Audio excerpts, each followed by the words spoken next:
અને શ્રદ્ધાવાન મનુષ્ય જીવનમાં બહુ સફળ થઈ શકે છે. વિશ્વાસ અને શ્રદ્ધા તો આપણા શિવ અને પાર્વતી છે. આપણે ક્યાં શંકરજીને જોયા છે, પણ આપણો વિશ્વાસ એ આપણા માટે આપણો શંકર છે. આપણી શ્રદ્ધા એ સાક્ષાત આપણી ભવાની છે. સૌની કુળદેવી એક હોય છે, પણ સૌના હૃદયમાં તો શ્રદ્ધા નામની કુળદેવી જ સ્થાપિત હોય છે. શ્રદ્ધા આપણી કુળદેવી છે, શ્રદ્ધા આપણી માતા છે, શ્રદ્ધા આપણી પાર્વતી છે. અને આ વાત રામચરિત માનસ તુલસીએ ગાય છે. ભવાની કહે છે, હે સૂત પુરાણજી, તમે ભગવાન મહાદેવના પરમ ભક્ત છો, અમારા માટે વંદનીય છો, અમારા માટે પ્રણમ્ય છો. તેથી મહાત્માઓ બોલ્યા છે, હે સૂતજી, સૂત ચિરંજીવ ધન્યસ્તવં શિવ ભક્તિમાન સમ્યક ગુપ્તસ્ત્વયા લીન મહિમા સફલ મહિમા સફલ.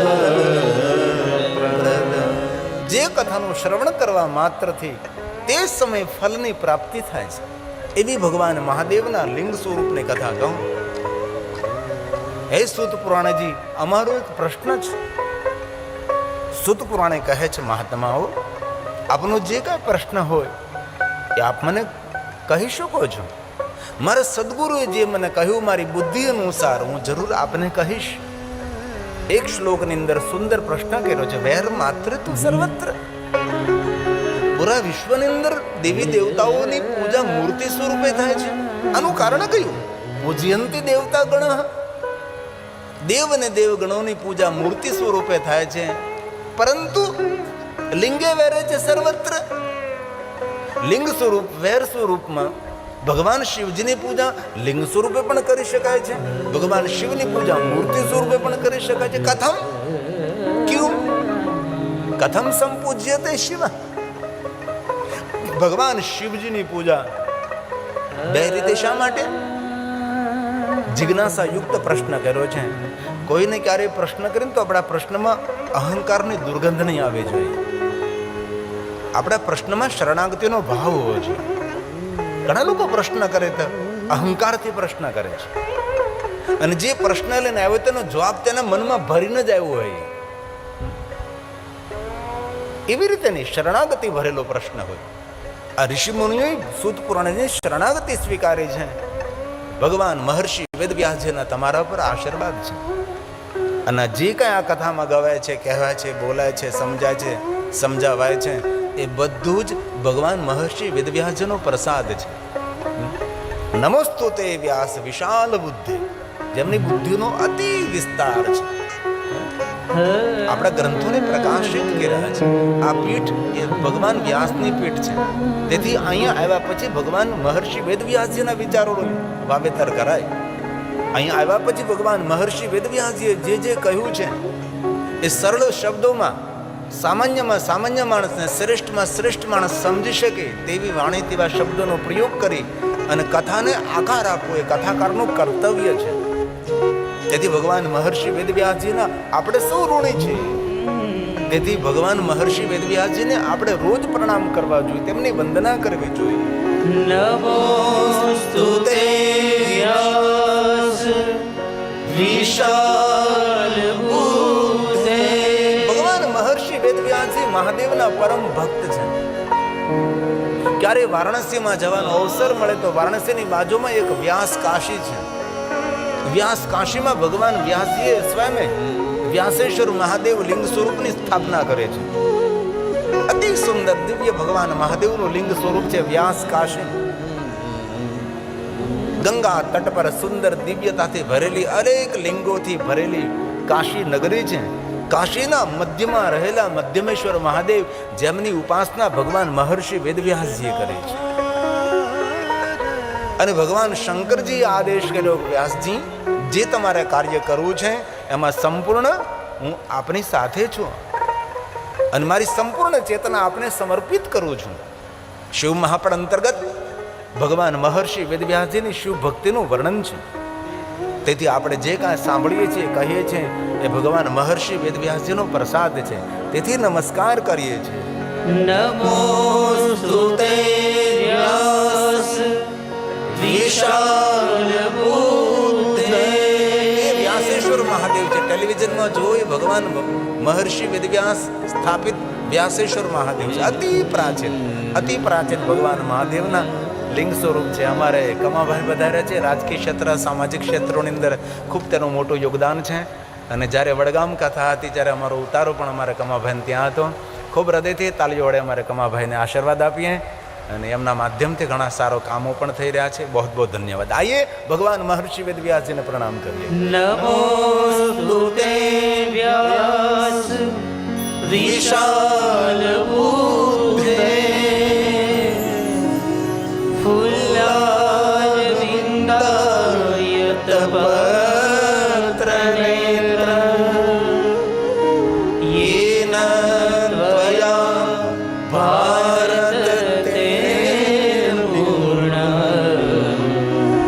પ્રજ્વાલિતો જ્ઞાનમય પ્રદીપ. પ્રજ્વાલિતો જ્ઞાનમય પ્રદીપ. ભગવાન મહર્ષિ વેદવ્યાસજી દ્વારા આ સુંદર બધી રચનાઓ છે. એક એક શ્લોક મહાદેવની પૂજા, એક એક શ્લોક શંકર ભગવાનનો આદર છે, પ્રણામ છે. તેથી મહાત્માઓ સૂત પુરાણને કહે છે, હે સૂતજી, વેર માત્ર તું માત્રે તુ સર્વત્ર. આપણે સૌ જાણીએ છીએ કોઈ પણ દેવી દેવતાઓની આપણે પૂજા મૂર્તિ સ્વરૂપમાં કરીએ. વેર શબ્દનો અર્થ થાય મૂર્તિ, પ્રતિમા, આકાર. વેર માત્ર તો સર્વત્ર, સૌની પૂજા થાય છે.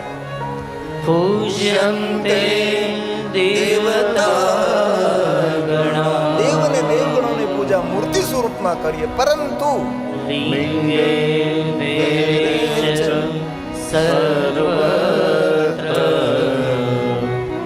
કથમ સંપૂજ્યતે શિવ.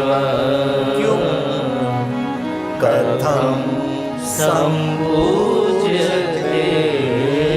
શિવ. ભગવાન શિવની પૂજા લિંગ સ્વરૂપે પણ કરીએ છીએ, ભગવાન શિવની પૂજા મૂર્તિ સ્વરૂપે પણ કરીએ છીએ. આનું કારણ કયું? હવે સૂત પુરાણે કહે છે, મહાત્માઓ,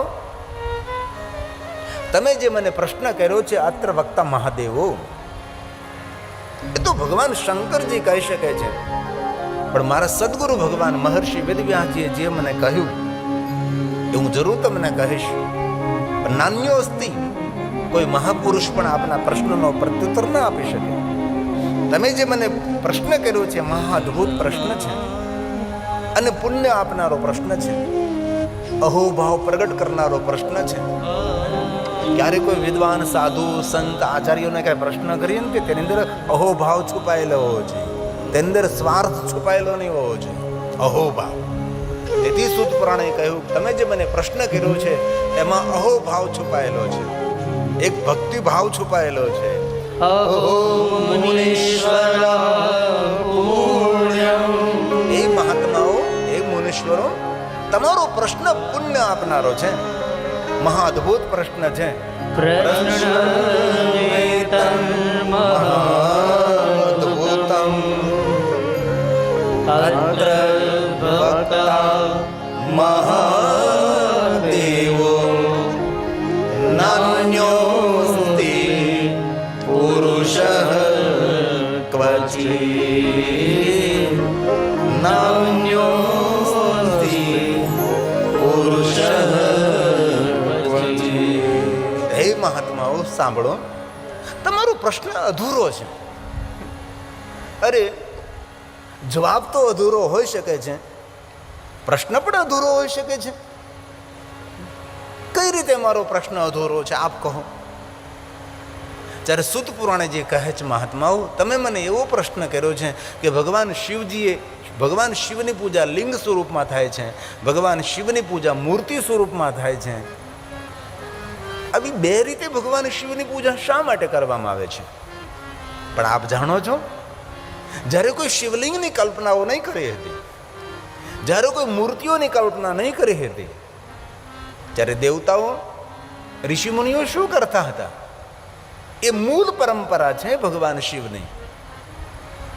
મહાત્માઓએ કહ્યું કે હે સુત પુરાણજી, જેને આપણે ધ્વનિ લિંગ કહીએ છીએ, સુત પુરાણે કહે મહાત્માઓ આપ શું જાણો છો કે ભગવાન શિવજીની મૂળ પૂજા તો ઓમકારનો ધ્વનિ છે, ઓમકારનો નાદ છે. જ્યારે કોઈ આપણે લિંગ સ્વરૂપની કલ્પના નહીં કરી, કોઈ ઋષિમુનિઓ કોઈ દેવતાઓએ કલ્પના નહીં કરી હતી, મૂર્તિ સ્વરૂપોની કોઈ કલ્પના નહીં કરી હતી. મૂળ પરંપરા તો અકાર ઉકાર મકાર છે. ઓમ પ્રણવ લિંગાય નમઃ, અકાર લિંગાય, ઉકાર લિંગાય, મકાર લિંગાય. ક્યારેક કાશીમાં જવાનો અવસર મળે તો કાશીમાં 3 શિવલિંગો બહુ અતિ પ્રાચીન છે. એક અકારલિંગ છે, ઉકારલિંગ છે અને મકારલિંગ છે. 3 શિવલિંગો બાજુ બાજુમાં છે, અતિ પ્રાચીન, યુગ પ્રાચીન, કલ્પ પ્રાચીન. પણ દુઃખની વાત એ છે એ 3 શિવલિંગો કબ્રસ્તાનમાં છે. ચારો તરફ કબર કબર કબર કબર કબર. મંદિરના પગથિયા સુધી કબરો છે. મંદિરમાં જવું તો કબર ઉપર પગ મૂકીને જવું પડે અને તાજા તાજા મરદાઓ દાડેલા હોય છે. આપણે શું મોટી મોટી વાતો કરીએ છીએ, ક્યારેક જાવ તો ખબર પડે. આપણા માણસો કોઈ જઈ શકતા નથી. હવે તો સારું છે કે સરકાર સારી આવી છે, તેથી અનુમતિ મળે છે ત્યાં જવા માટેની. બાકી ત્યાં કોણ જઈ શકતું હતું? અમે અમારી કેમેરાની પૂરી ટીમ સાથે ગયા હતા. આ છે અકારેશ્વર, આ છે ઉકારેશ્વર, એક છે મકારેશ્વર. એ 3 કબ્રસ્તાનમાં છે. કોને મંજૂરી આપી આજુબાજુ કબર બનાવવાની?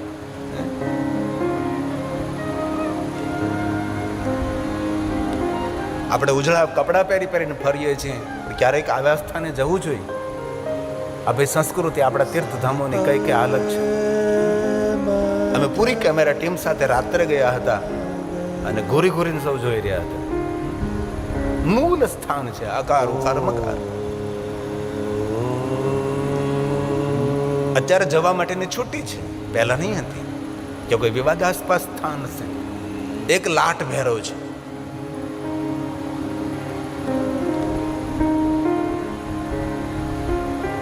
કાશીમાં 66 ભૈરવ છે. આ અકારેશ્વર ઉકારેશ્વર મહાદેવની સ્થિતિ જો આ કાશીમાં, જે શિવજીની નગરી છે, મહાદેવની નગરી છે.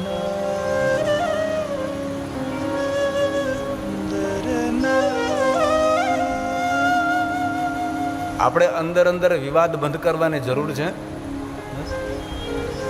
અબ તક ચેનલના માલિક અંદરો અંદર કોઈની ચરકચૂક થાય, થોડી ભૂલ થાય કોઈની, તો એ વિવાદને પાત્ર નથી. આવી બધી વસ્તુ પર ધ્યાન આપવાની જરૂર છે.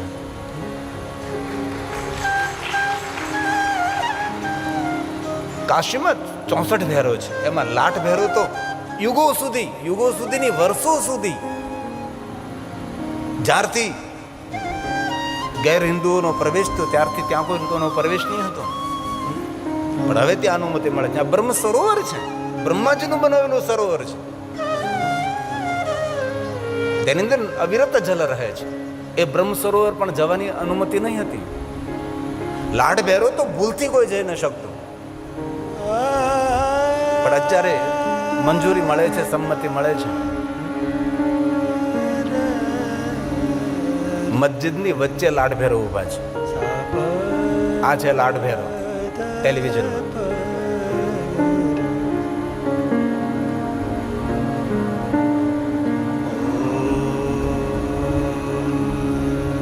આ છે બ્રહ્મ સરોવર.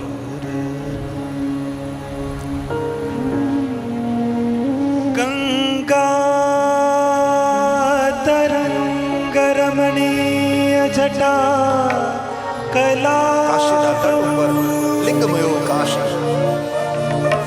ગૌરી નિરંતર વિભૂષિત વામ ભાગમ નારાયણ કાઠભૈરવની વ્યવસ્થા, કાઠભૈરવ.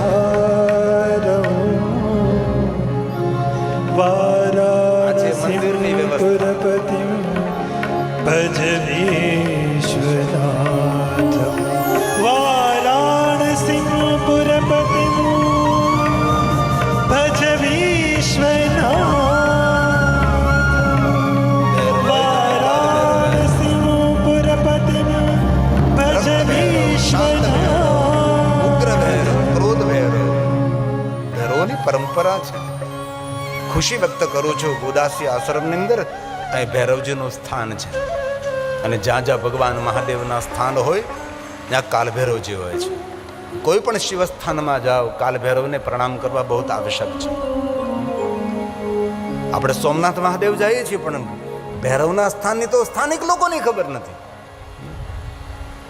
અમારે વિદેશી યાત્રિકો ગયા હતા ને એકવાર મેં કહ્યું ત્યાંના કોઈ ગાઈડને તમે પૂછો, એમને ખબર છે કે ભૈરવજીને ત્યાંના સ્થાનિક ગાઈડને ખબર નથી કાલભૈરવનું સ્થાન ક્યાં છે. સોમનાથ મહાદેવની યાત્રા જરૂર કરી પડે. સોમનાથ મહાદેવની બાજુમાં કાલભૈરવજીનું એક દિવ્ય સ્થાન છે, જે ચંદ્રભૂષણ મહાદેવ બિરાજે છે. તેની બાજુમાં કાલભૈરવજી છે, જ્યાં રોટલેશ્વર મહાદેવ છે. તીર્થો પ્રત્યે આપણી ગહેરાઈથી થોડી દ્રષ્ટિ હોવી જોઈએ. તેથી સુત પુરાણે કહે મહાત્માઓ, પહેલી પૂજા શિવલિંગ નહીં, પહેલી પૂજા મૂર્તિ પૂજા નહીં, પહેલી પૂજા અકાર ઉકાર મકાર ઓમકારનો નાદ છે. યોગી મહાપુરુષો ઓમકારના નાદથી ભગવાન શિવને પ્રાપ્ત કરે છે, અને ઓમકારના નાદ સ્વરૂપે પોતાની કામનાઓની પૂર્તિ કરે અને મુક્તિને પ્રાપ્ત થાય. ઓમકાર બિંદુ સંયુક્તમ નિત્યમ ધ્યાયંતી. ઓમકારનું ધ્યાન કરીને ભગવાન શિવ સુધી પહોંચવાનો પ્રયાસ કર્યો છે. એ મૂળ છે. આ ષડક્ષર સ્તોત્ર છે, એની પહેલી પંક્તિ છે ઓમકાર બિંદુ સંયુક્તમ નિત્યમ ધ્યાયન્તિ યોગી મહાપુરુષો નિરંતર ઓમકારનો નાદ કરે છે. અને બહુ દિલથી, બહુ હૃદયથી કહું છું, ક્યારેય પણ શિવજીના શિવાલય જાઓ, તમારી પાસે મહાદેવને ચડાવવા માટે જલ નથી, આપણી પાસે પંચામૃતથી પૂજાની સામગ્રી નથી, કોઈ પુષ્પ નથી, કોઈ બેલોપત્ર નથી. શિવાલયે જઈ અને ઓમકારનો નાદ કરવા માત્રથી શિવ પૂજાનું ફળ પ્રાપ્ત થાય છે. કારણ કે મૂળ પરંપરા છે, પ્રિય પરંપરા. સૌ વિસરી ગયા છે. અને ઘરની અંદર પણ સવારે બ્રહ્મ મુહૂર્તમાં પ્રાતકાલ ઊભા થઈ, કોઈને ડિસ્ટર્બ ના થાય એ રીતે ઓમકારનો નાદ કરવો જોઈએ. આજે વિજ્ઞાન અને મનોવિજ્ઞાને જાહેર કર્યું છે કે જે માણસ નિત્ય બ્રહ્મ મુહૂર્તમાં ઓમકારનો ધ્વનિ કરે છે તે માણસ માનસિક અને શારીરિક આરોગ્યને પ્રાપ્ત કરે છે. શારીરિક આરોગ્ય તો રહે કે ન રહે, પણ આજે વર્તમાનની અંદર માનસિક આરોગ્ય કથળી ગયું છે. આજે લોકો શરીરથી રોગી તો બન્યા છે, પણ તેના કરતાં વધારે માનસિક રોગી વધારે બન્યા છે. એન્ઝાયટી તમે જુઓ, તણાવગ્રસ્ત જીવન, હતાશા, નિરાશા, ઉદાસીનતા, ક્યાં ક્યાં સમાજની અંદર. શરીરના રોગની દવા તો ઓછી અત્યારે વેચાય છે, અત્યારે વધારે દવા વેચાય માનસિક રોગોની. એ માનસિક રોગોમાંથી મુક્ત થવું હોય તો મનુષ્ય સવારમાં બ્રહ્મ મુહૂર્તમાં પ્રાતકાલ ઉઠીને ઓમકારનો નાદ કરવો છે. આ યોગી મહાપુરુષોની પરંપરા છે. અને આ સ્તોત્રનું નામ છે ષડક્ષર સ્તોત્ર. આમાં મહાદેવના ભક્તોને કંઠસ્થ હોય છે. સીધો સંકેત અને સીધો સંદેશ છે કે યોગી મહાપુરુષો ઓમકારનો નાદ કરતા કરતા ભગવાન શિવને પામે છે અને પોતાની કામનાઓની પૂર્તિ કરે છે અને પરમ ગતિને પ્રાપ્ત થાય છે. તેથી ભલે આપણે દેવાલય શિવાલય જેને મોટી મોટી પૂજા ન કરવી જોઈએ, મોટા મોટા યજ્ઞો ન કરી શકીએ, થઈ શકે તો કરવા જોઈએ.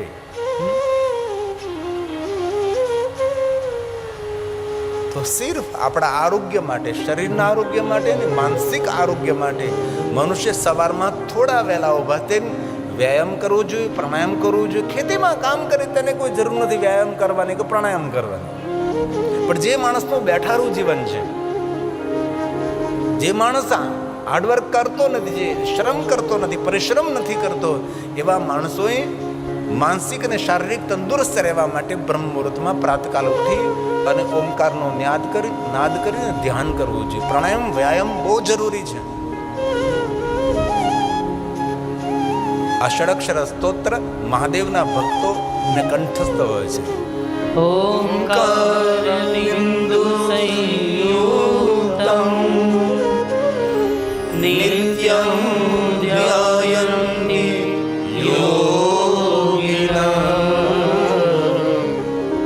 કામદં મોક્ષદં ચૈવ ઓમકારાય નમો નમઃ ઓમકારાય નમો નમઃ. તેથી શિવનું પ્રથમ આરાધન ઓમકારનો નાદ છે. અ ઉ મ ઓમકાર. ઓમકારનો ધ્વનિ કેવી રીતે કરવો એ પણ એક મોટું વિજ્ઞાન છે. એના માટે નિષ્ણાંતો આપણને શીખવી શકે છે કે ઓમકાર કઈ રીતે ધ્વનિ થઈ શકે છે, તેનો નાદ ધ્વનિ કઈ રીતે થઈ શકે છે. અકાર લિંગાય, ઉકાર લિંગાય, મકાર લિંગાય, ધ્વનિ લિંગાય નમઃ, પ્રણવ લિંગાય નમઃ, સૂક્ષ્મ પ્રણવ લિંગાય નમઃ, સ્થૂળ પ્રણવ લિંગાય નમઃ. આ બધા લિંગ સ્વરૂપો છે, જે શબ્દ લિંગ છે. સુત પુરાણે કહે છે મહાત્માઓ, ભગવાન શિવજીને પહેલીને પ્રથમ પૂજા તો ઓમકારનો નાદ છે, ઓમકારનો ધ્વનિ છે. જે મનુષ્ય ઓમકારનો ધ્વનિ કરી શકતા નથી તેના માટે નિરાકાર લિંગ સ્વરૂપની પૂજાનો પ્રારંભ થયો છે. અને ભગવાન મહાદેવના નિરાકાર લિંગ સ્વરૂપની પૂજાનો પ્રારંભ ભગવાન શિવજીએ કરાવ્યો છે. અને ભગવાન શિવજીના માર્ગદર્શન અનુસાર બ્રહ્મા અને વિષ્ણુએ ભગવાન મહાદેવના લિંગ સ્વરૂપની પૂજા કરી છે. ક્યારે આપણને કોઈ પૂછે કે આ ભગવાન મહાદેવના લિંગ સ્વરૂપની પૂજા પહેલા કોણે કરી, તો આપણી પાસે જવાબ હોય છે લિંગાષ્ટકની પહેલી પંક્તિ. મહાદેવના ભક્તોને લિંગાષ્ટક કંઠસ્થ હોય છે. લિંગાષ્ટકની પહેલી પંક્તિમાં કહ્યું કે ભગવાન મહાદેવના નિરાકાર લિંગ સ્વરૂપની પૂજા બ્રહ્માએ અને વિષ્ણુએ પ્રથમ કરી છે. બ્રહ્મા મુરારી સુરાર્ચિત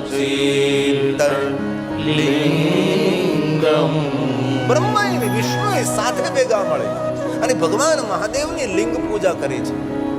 તો પ્રશ્ન એ થાય કે બ્રહ્માએ વિષ્ણુએ ભગવાન મહાદેવના લિંગ સ્વરૂપની પૂજા કરી તો ક્યાં દ્રવ્યથી કરી છે? એની પાસે દ્રવ્ય કયું હતું? જલ હતું, ગંગા જલ હતું, પંચામૃત હતું, ફલોના રસ હતા, અન્ય દ્રવ્ય શહેદ, બિલ્વપત્રથી, પુષ્પોથી, વિવિધ દ્રવ્યોથી, વિવિધ સામગ્રીથી? નહીં. બ્રહ્મા ને વિષ્ણુ પાસે કાંઈ નહીં હતું. તો તેનો જવાબ બ્રહ્મા અને વિષ્ણુએ પ્રથમ ભગવાન મહાદેવના નિરાકાર લિંગ સ્વરૂપની પૂજા કઈ રીતે કરી? તો તેનો જવાબ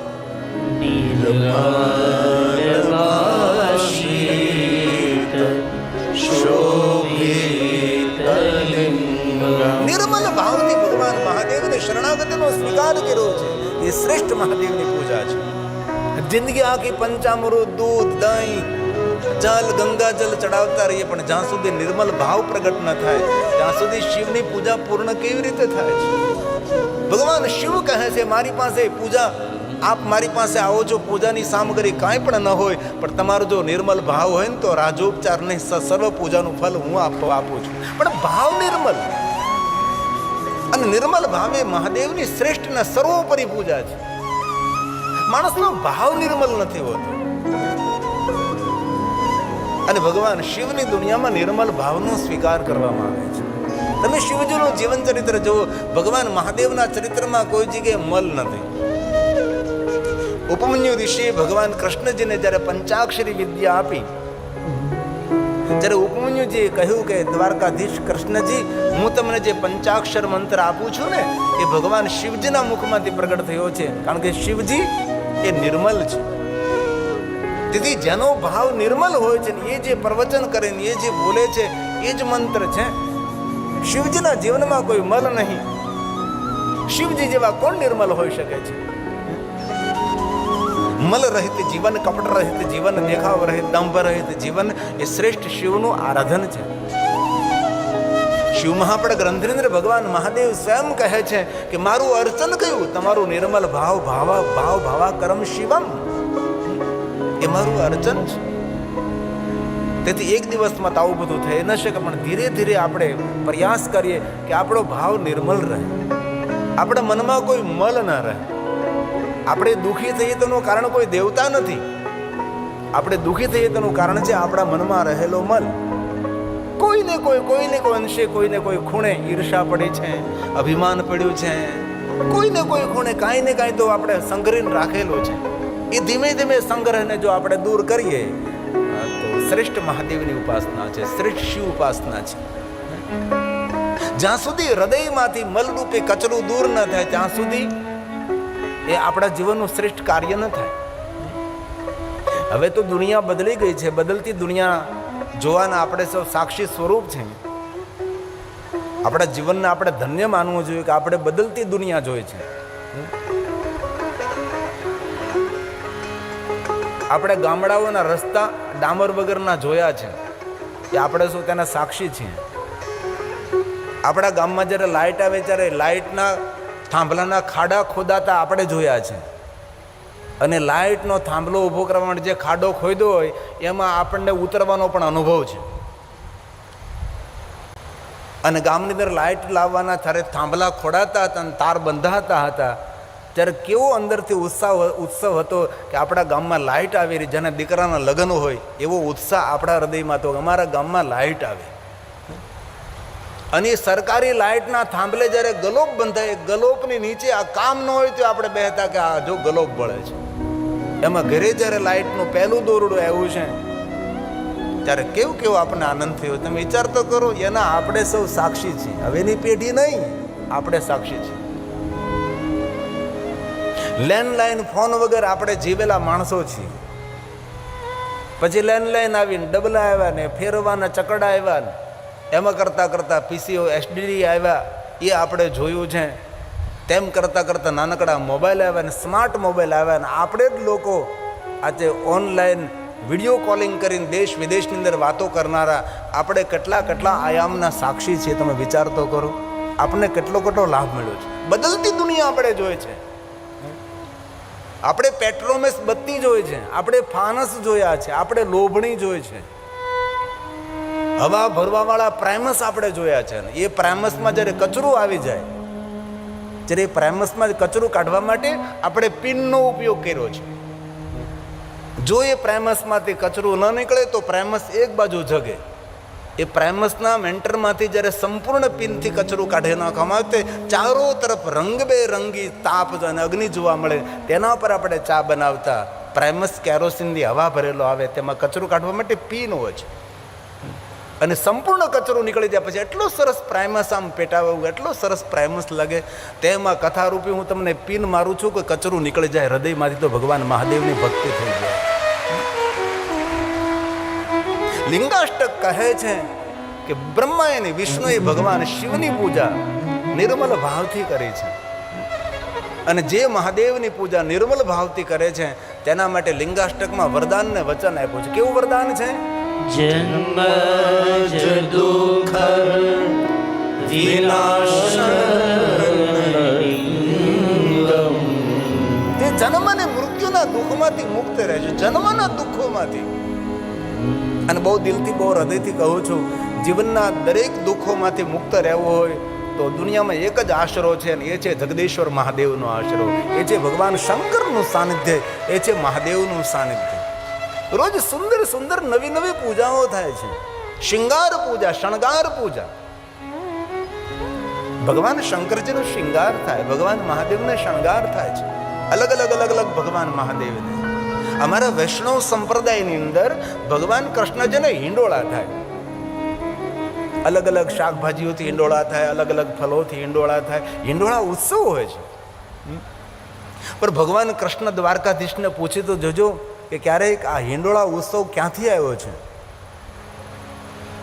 શિવ મહાપડ અંતર્ગત ભગવાન વ્યાસે કહ્યું છે કે જે રીતે ભગવાન કૃષ્ણનું વર્તમાન યુગની અંદર હિંડોળા ઉત્સવ થાય છે, એમ ભગવાન શંકરજીની પૂજા અલગ અલગ શાકભાજીઓથી થાય છે, અલગ અલગ ફલ ફલાદીથી થાય છે.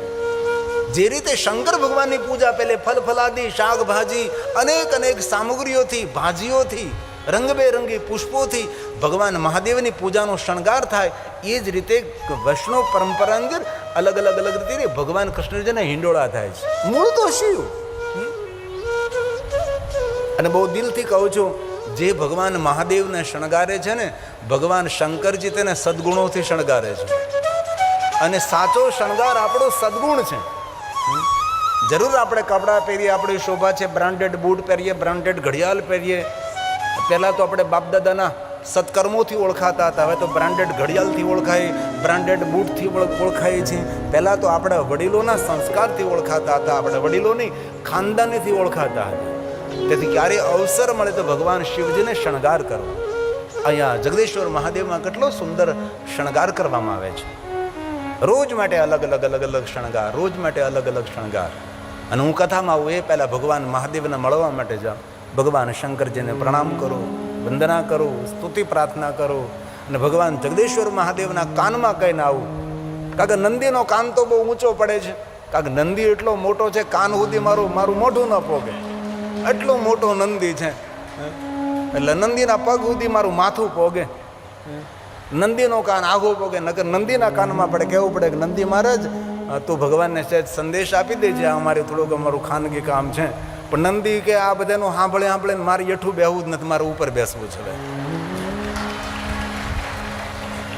તો શંકરજીને હું દરરોજ કાનમાં કહી નાખું, ભગવાન આ તારા સાનિધ્યમાં આ ગાંડો બાવલિયો ભાવેશ બાપુ પાગલ જેવી જેની સ્થિતિ છે, આમ તેમ ફરનારો છે, અને આ વનવગડામાં ભગવાન મહાદેવની કથાનું આયોજન કર્યું છે. વિશેષ તો તને હું કાંઈ ન કહું મહાદેવ, જગદીશ્વર મહાદેવ, પણ એટલું ધ્યાન રાખજે કે ભગવાન મહાદેવ જે કથામાં આવે છે અને ઘરે જાય ત્યાં સુધી ભગવાન તેને હેમખેમ ને રોજ તેનું રક્ષા કરજે. કારણ કે કોઈ સકડામાં બેસીને, કોઈ રિક્ષામાં બેસે, કોઈની ફોર વ્હીલ ને કોઈ જેમ તેમ દૂરથી બધા આવતા હોય છે. કારણ કે ઘરેથી નીકળે અહીંયા પહોંચે, અહીંથી નીકળે ઘરે પહોંચે, જ્યાં સુધી જવાબદારી તો જગદીશ્વર મહાદેવની રહે ને કે મારા સાનિધ્યમાં ભગવાનની કથાનું શ્રવણ કરવા માટે આવે છે. તેથી સાંગોપાંગ અને જગો બાપા બેઠો હોય ત્યાં કોઈને ઊની આંચ ન આવવા દે. એનું તપ છે, તેમની સાધના છે. તેથી લિંગાષ્ટક એમ કહે છે કે જે માણસ નિર્મલ ભાવથી શિવ ઉપાસના કરે છે તેના દુઃખો દૂર થાય છે. આ લિંગાષ્ટકની પહેલી પંક્તિ છે. आइए साथ में गाएंगे ब्रह्मा मुरारी. ब्रह्मा मुरारी सुरार्चित लिंगम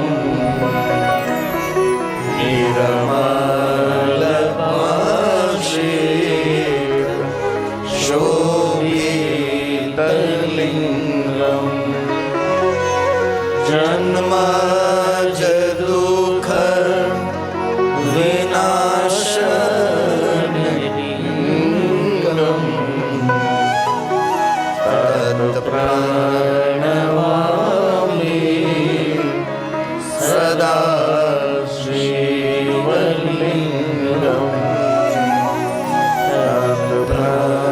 तत्प्रणमामि सदा शिवलिंगम. લિંગોની વંદના છે. ક્યારેય દેવાલય શિવાલય જાઉં તો લિંગાષ્ટકનો પાઠ કરો તો પહેલી